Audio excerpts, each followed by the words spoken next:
Баршаңызға сәлем, мен YouTube каналыма қош келдіңіздер.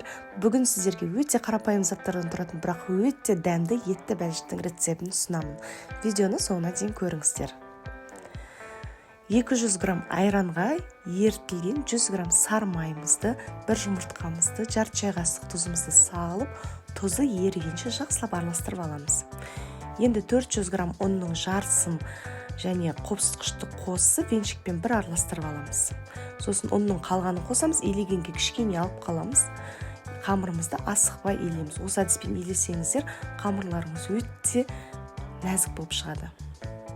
Енді қалған ұнымызды столының үстінде сепкілеп, асықпай июін қандырып илейміз де, қамырымызды демалдырып қоямыз.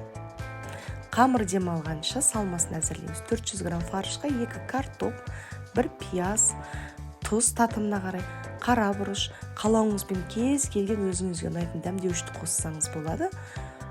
Араластырып қоямыз. Біздің салмамыз дайын.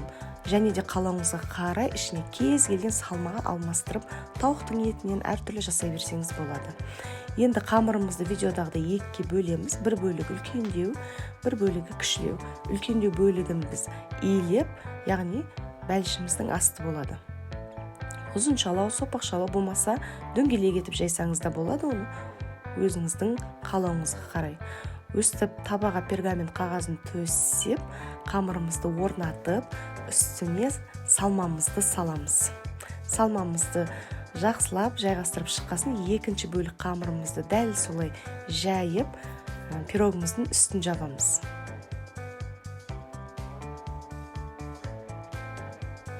Енді шет-шетін жабыстырып, видеодағыдай өріп шығамыз.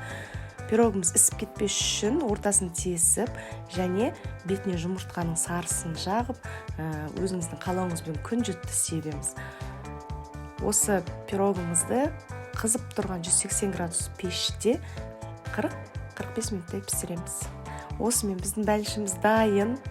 Баршаңызға ас болсын, біресе пирог деп, біресе бәліш деп озвучка жасадым. Кім соңына шейін көрді, сол естіді.